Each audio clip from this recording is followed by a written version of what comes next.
Hi sisters, welcome back to Namba Sistersulagam.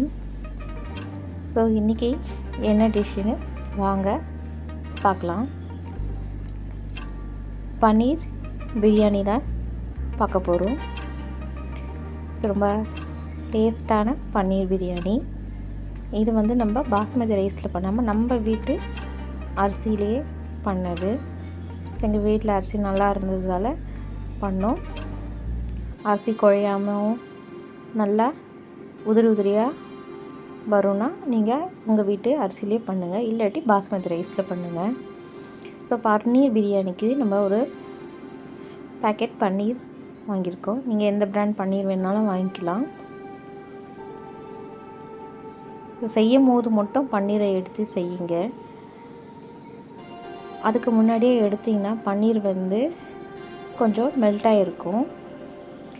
So என்னென்ன shape வேணுமோ அதை வந்து நம்ம இதை இப்போ கட் பண்ணிக்கலாம். இந்த மாதிரி சின்ன சின்ன க்யூப்ஸாக கட் பண்ணிக்கோங்க.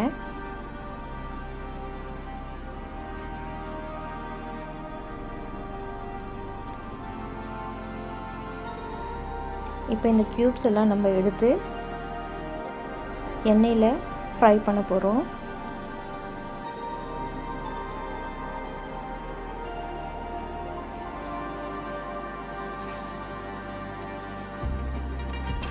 ஸ்டவ் ஆன் பண்ணி அதில் ஒரு தோசை தவா வச்சுருக்கேன். இதுக்கு பொரிக்கிறதுக்கு தேவையான எண்ணெயை விட்டுருக்கேன்.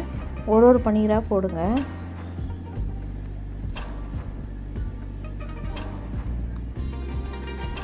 இந்த மாதிரி நம்ம பன்னீரை அப்படியே போட்டு நம்ம பிரியாணி செய்ய முடியாது. இந்த மாதிரி ஃப்ரை பண்ணி போட்டிங்கன்னா டேஸ்ட்டு ரொம்ப நல்லாயிருக்கும்.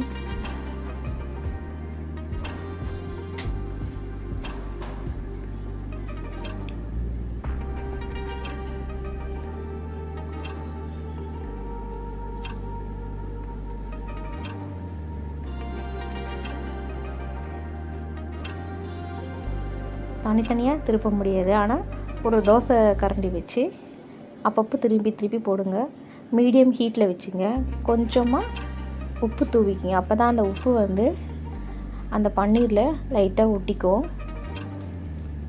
இப்போ பாருங்கள், இந்த மாதிரி நல்லா கோல்டன் ப்ரௌனாக நம்ம ஃப்ரை பண்ணி பன்னீர் எடுத்து வச்சுருக்கோம். இப்படியே சாப்பிட்டிங்கன்னா கூட ரொம்ப நல்லாயிருக்கும். இப்போ நம்ம பன்னீர் பிரியாணி செய்ய ஆரம்பிச்சிடலாம். ஒரு குக்கர் எடுத்துருக்கேன். நம்ம ஃப்ரை பண்ண பன்னீரோட எண்ணெய் இருக்கு இல்லையா, அதுலேயே இன்னும் கொஞ்சம் எண்ணெய் சேர்த்துக்கணும். அப்போ தான் அந்த பன்னீரோட அந்த ஸ்மெல்லாம் வந்து இருக்கும். கூட நெய் ஆட் பண்ணியிருக்கேன். 3 பிரிஞ்சி இலை, ஒரு ஜாவித்ரி, பட்டை, கிராம்பு, ஏலக்காய், சோம்பு இது எல்லாமே ஆட் பண்ணியிருக்கேன். 3 பெரிய வெங்காயம் ஸ்லைஸ் பண்ணி ஆட் பண்ணியிருக்கேன். பச்சை மிளகா ஒரு 4 பச்சை மிளகா ஆட் பண்ணியிருக்கேன். ஸோ பசங்க சாப்பிட்றதால அதிகமாக காரம் வந்து இதில் யூஸ் பண்ணோம். பன்னீரும் அதிகமான காரத்தை வந்து உங்களுக்கு இழுக்காது. எந்த அளவுக்கு நீங்கள் காரம் போட்டிங்களோ அதை அப்படியே இந்த பிரியாணியில் ரீட்டைன் ஆகும். வெங்காயம் தக்காளி நல்லா வதங்குறதுக்கு நம்ம கூட உப்பு போட்டுக்கலாம். இஞ்சி பூண்டு பேஸ்ட்டு ஒரு 2 டேபிள் ஸ்பூன் போட்டுக்கலாம்.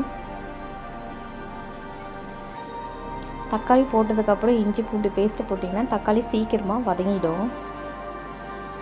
புதினா கொத்தமல்லி ஒரு கைப்பிடி அளவுக்கு போட்டிருக்கேன்.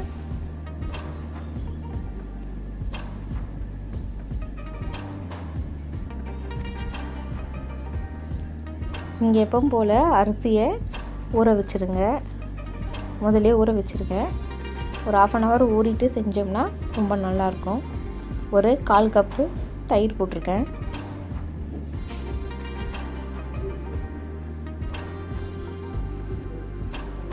ரெட் சில்லி பவுட்ரு வந்து 1 tablespoon, garam masala 1/2 tablespoon, Kashmiri chilli powder 1 tablespoon போட்டிருக்கேன் கலருக்காக.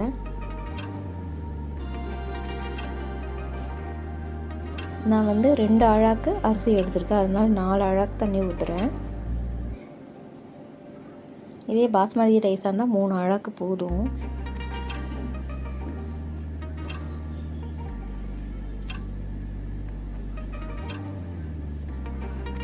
தண்ணி நல்லா கொதிச்சதுக்கப்புறம் நம்ம ஊற வச்சுருந்த அரிசியை இதில் போடுறோம்.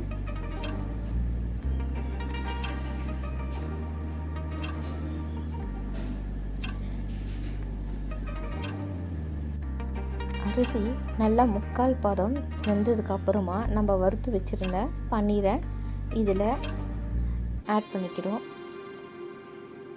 அதுக்கப்புறமா குக்கரை வந்து நம்ம மூடி வெயிட் போடாமல் ஒரு டம்ளர் முட்டை போடுறோம். அப்போ தான் வந்து நல்லா இந்த பன்னீரோட இதெல்லாம் இறங்கியிருக்கும். 15 மினிட்ஸ் கழித்து ஓப்பன் பண்ணி பாருங்கள். இவ்வளோ அழகான ஒரு பன்னீர் பிரியாணி உங்களுக்கு ரெடி ஆகிடுச்சு. பாஸ்மதி ரைஸில் பண்ணிங்கன்னா இன்னமும் வாசனையும் டேஸ்ட்டும் ரொம்ப அட்டகாசமாக இருக்கும். ட்ரை பண்ணி பாருங்கள். பாருங்கள் எவ்வளோ சாஃப்டாக இருக்குது பாருங்கள் பன்னீர். நீங்கள் செஞ்ச இந்த வீடியோ உங்களுக்கு பிடிச்சிருந்தால் லைக் பண்ணி ஷேர் பண்ணி மறக்காமல் சப்ஸ்கிரைப் பண்ணுங்கள். தேங்க்யூ.